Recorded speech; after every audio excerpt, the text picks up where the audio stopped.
What's up guys, welcome to this video. Today I will be talking about the Fujifilm X-T3, which is probably the best mirrorless hybrid camera that you can find on the used market, because this camera is really great for video and photo. So if you're looking for a camera that can do both, keep watching this video and maybe consider the Fujifilm X-T3 as your main camera.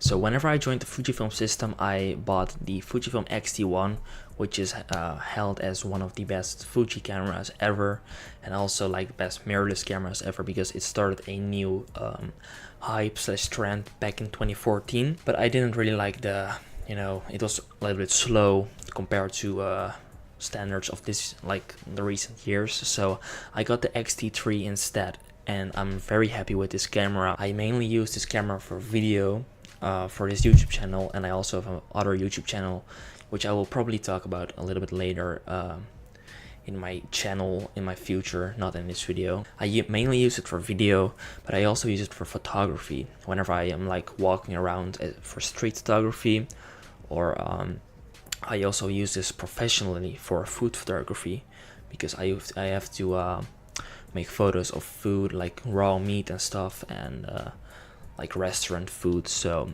it can be used for professional uses as well. So this camera has that in it. It has a 26 megapixel X-Trans 4 sensor. So the X-Trans sensor is famous because of its colors. It has different ranges of the color pixels, so it gives these beautiful colors. I will show you some image examples now, and that's also the same for video, because this camera also has film simulations, and it has the Eterna film simulation, which is absolutely amazing for video. It gives this beautiful cinematic look. I'm also using it on my XE4 right now, but I don't think it will look as good because I will change the saturation and stuff, but you know what I mean. It has beautiful film simulations. You can change your highlights and stuff. So if you like shooting JPEGs, this camera is also very great, because you can change your highlights, shadows, colors, everything. And you can use all your film simulations to change whatever you want. So it's very versatile in that. And that's a big reason why I bought this camera, because I like to shoot street photography. So that's a big reason for me. It has very good autofocus, not the best, but it's definitely good enough for a professional photographer or videographer, especially if you're using great Fujifilm lenses like the 16 1.4, 33 1.4, like the newer lenses, the 18, whatever. But it's also great with like a 35 or the 27. So the autofocus is very good for video and photo.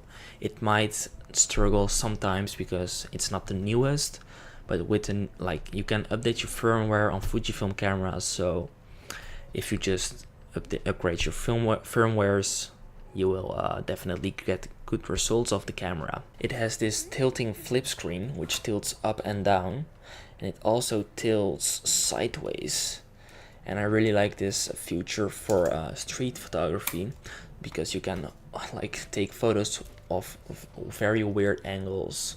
So that's pretty great. It's also very light. It comes in at 539 grams, which is very light for a like mirrorless camera. I also have this leather case on it, because just to protect from like any I don't know, damage or anything. It also looks pretty good. I also have this strap. If you want to learn more about like accessories for your Fujifilm cameras, check out my video where I talk about accessories that you can get for your Fuji cameras. It will be somewhere in this area of the screen, so check it out. The main selling point of Fujifilm cameras are these dials on top. As you can see, you have this ISO dial, shutter speed dial, and exposure compensation dial. So that gives this camera a very retro look, and that's very compelling to a lot of people. It looks beautiful. and the handling is also just very great. You can learn your exposure triangle very easily with these dials, and they are also very high quality as well. You can lock them into place, and it's just very handy to use. The viewfinder on this camera is also very good quality. The viewfinder has 3,690,000 pixels, which gives it a perfect like resolution, so you can see everything like that sharp in your viewfinder. And the LCD is also very good quality as well. The shutter speed can go up to 8,000 over 1 second, but with the electronical shutter speed you can go up to 32,000. So if you're in like a very bright day outside, you can use that and it will be very great. The continuous autofocus and the single point autofocus on this camera is very great. It can follow your subject very consistent on your video or photo, and the face detection is also very great. As you can see on my other videos, I use this camera for all my videos on this channel, and it just focuses on my face. It won't hunt or anything, so it's very great for video, as I said. And those focus modes are also very consistent, so you don't have to worry about like stupid focus hunting or anything like any older cameras. It's just so good at focusing. One big downside of this camera, not in my opinion but in a lot of other people's opinions, is that this camera does not have IBIS. And IBIS is basically, it means in-body image stabilization, so that's great for whenever you want to make video handheld or photos with a low shutter speed.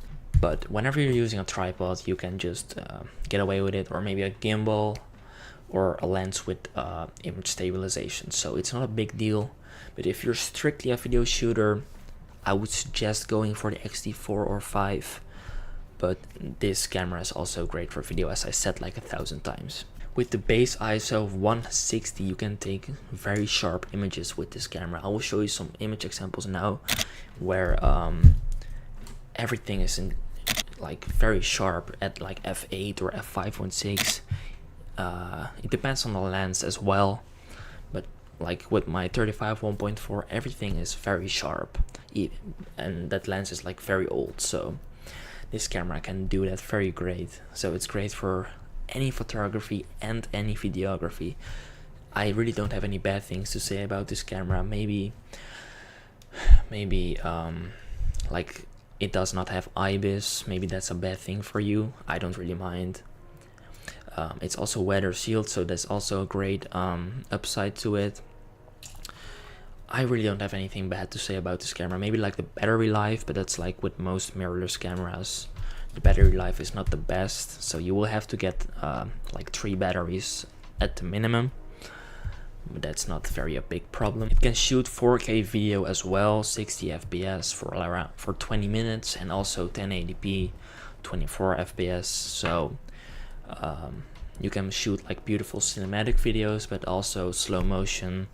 I think the X-T4 has like 240 FPS or something like that, so it's not really a big difference. Also, one big upside is it has 2 card slots here, 2 SD card slots, so that's also really great for professional use. So you don't have to worry about one of your cards getting corrupt or anything, so it's great for professional use. In my opinion, if you're looking for a hybrid camera that can take good video and photo, and you're not looking to spend like above 1k euros, you should go for the X-T3. I bought this X-T3 for the price of 550 euros, which is really cheap, and it had a shutter count of 18,000, so I really got lucky there. But you can get this camera for probably around 700 or 800 euros at websites like MPB or eBay. I don't know. This camera is great for anyone who wants to shoot video and photo, and it's also very light and compact, especially with the 27mm pancake. I will show you right now. This is how it looks like with the pancake on it. It's really small and compact. It's almost like an X100V because it has the same sensor as the X100V. So it's a little bit bigger, but who cares? This is perfect if you're looking for a good looking hybrid camera that can take good video and photo. has dials which you can just set your exposure like manually, like this. This camera is made for you. I would definitely recommend this to anyone who's looking for that. So yeah, I hope you guys like this video. I hope you guys like this review. Let me know if you own an X-T camera, or just let me know what you think of the X-T3. Leave a like on this video, leave a comment down below. Make sure to subscribe to my channel, and I'll see you guys in the next video.